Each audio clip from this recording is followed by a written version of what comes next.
میرے عزیزوں، کچھ اہم چیزیں آج کے دور کے تقاضے کے مطابق آپ کے سامنے رکھتا ہوں۔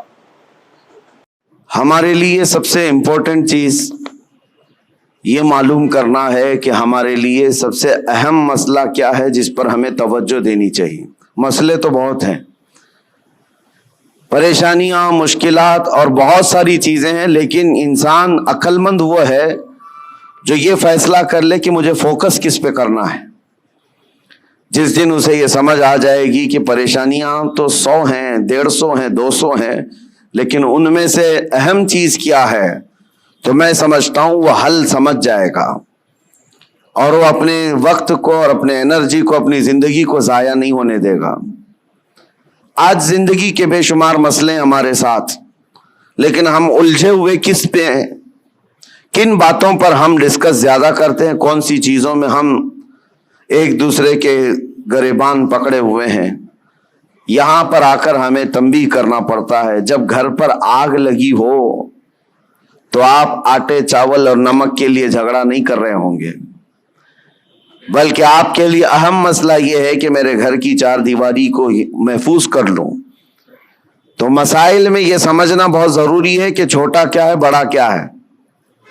مثال کے طور پر میں آپ کے سامنے ایک بات عرض کروں، اللہ 1000 بار نہ کرے کسی کے گھر میں اگر آگ لگ گئی اور پورا گھر آگ کی لپیٹوں میں جھلس رہا ہے اور اس گھر کے اندر آپ کا ایک بچہ چھوٹا سا پھنس گیا ہے، آپ کسی طرح گھر کے اندر داخل ہوئے اور بچے کو قریب تھا کہ آگ اپنی لپیٹ میں لے لیتی، بچا سکتے تھے آپ، لیکن ساتھ میں بچے کے قریب میں ایک سوٹ کیس بھی پڑا ہوا ہے جس میں بہت ساری آپ کی رقم، کمائی ہوئی محنت کے پیسے سب اس میں رکھے ہوئے ہیں۔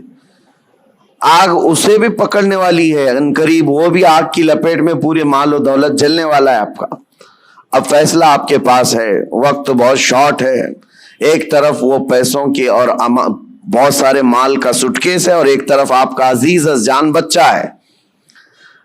کس کو بچانا چاہیے؟ ایک عقل رکھنے والا بندہ صاف سی بات ہے وہ سوٹ کیس کی طرف نہیں دیکھتا، بلکہ اپنے جان سے زیادہ پیارے بچے کی جان کی حفاظت کرتا ہے، کیونکہ عقل میں اتنی بات تو ہے، اتنا سینس سب کو ہے کہ مال پھر کمایا جا سکتا ہے لیکن جان بچانا زیادہ ضروری ہے۔ اگر بچہ ہمارا بچ گیا تو مال پھر سے آ جائے گا۔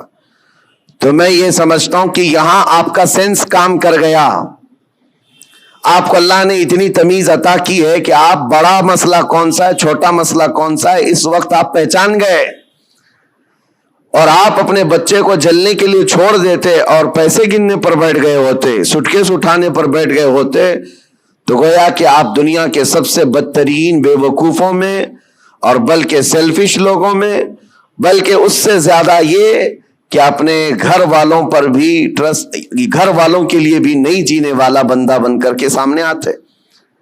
دنیا دار، ہوس پرست، لالچی سب چیزیں آ جاتی ہیں اگر چھوٹے مسئلوں پر آپ اپنی انرجی ضائع کرتے۔ ایک ایگزامپل میں نے آپ کے سامنے رکھی۔ اس طرح میرے عزیزوں، آج امت کے بے شمار مسائل ہیں، امت کن کن مسئلوں سے گھری ہوئی ہے، ہمیں ان چیزوں پر ڈسکس کی بجائے آج باضابطہ طور پر مائنڈ ڈائیورٹ کر کے چھوٹے مسئلوں پر لگایا جاتا ہے خاص طور پر۔ اور ہم نے تو ان تمام چیزوں میں بہت سارے علماء کو بھی دیکھا، ان کو جن مسائل کے لیے آج کمر بستہ ہونا چاہیے، پوری قوم اور امت کے لیے ایک مرشد کی حیثیت سے سامنے آنا چاہیے، ان مسائل کو چھوڑ کر وہ بہت چھوٹے سے مسائل میں ڈیبیٹ کر رہے ہیں، چھوٹے سے مسائل میں ایک دوسرے کے اختلافات کو پورے مجمع میں لا کر ظاہر کر رہے ہیں۔ تو یہ بات یہ ہے جو سینس کے خلاف ہے۔ آج امت کے لیے مسائل کتنے بڑے بڑے ہیں۔ میں مانتا ہوں نشہ عام ہے ہمارے ہاں، اور ہمارے ہاں علم کی کمی بہت زیادہ ہو گئی، اخلاق کی کمی بہت زیادہ ہو گئی ہے، ہمارے ہاں سود آ گیا ہے، جوا آ گیا ہے، شراب آ گئی ہے، سب آ گیا ہے ہمارے محلوں میں۔ یہ بھی مسائل ہیں جس سے ہم جوجھ رہے ہیں، لیکن ان تمام مسائل میں جو سب سے بڑی آگ لگی ہے وہ ہے عزت مصطفیٰ کی حفاظت۔